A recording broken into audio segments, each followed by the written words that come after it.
Late today, the family of 21-year-old Jared Dittmar says he has died. He was critically injured in a spearfishing accident last weekend. His family allowing several of his organs to be harvested for 3 Floridians in critical need. It happened on July 4th under the Ringling Causeway Bridge. Dittmar's and a friend out for an afternoon of fun when he was accidentally shot in the head. The incident proved challenging for Sarasota first responders.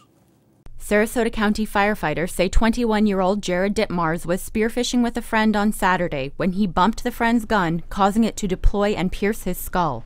The Sarasota County Fire Department responded to what they say was an unusual call for help on the causeway connecting Sarasota to St. Armands and Lido Key. When the crews got on scene, the young man's friend had already pulled him out of the water, so they stabilized the spear, they stabilized the patient's head and neck on a backboard. First aid was administered. Then came the issue of how to get Dittmars into the rescue unit with a spear protruding from his head. We ended up turning him around and placing him in feet first on what we call the squad bench. Once in the ambulance, 6 firefighters positioned themselves to ensure the patient was stable for the trip to Sarasota Memorial Hospital. The spear was protruding into the area of the ambulance where the stretcher would normally be, so we had to be very aware of that spear sticking out, that nobody bumped it or hit it on the way into the hospital.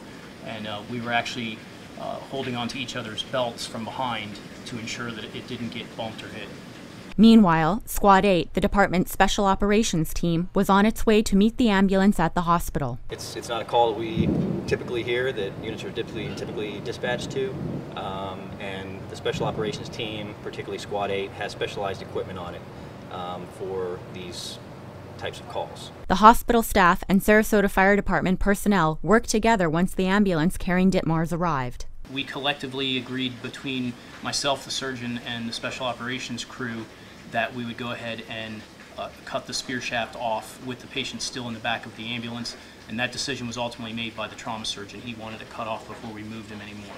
The special operations team went to work. The spear shaft is approximately 4 feet long, and so we had to remove quite a bit of the shaft so the patient could be moved into the hospital and put into the CT scan.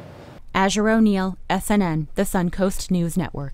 Dittmar's family issued a statement thanking the community for its kindness and support in the tragedy and hope spearfishing regulations will be toughened.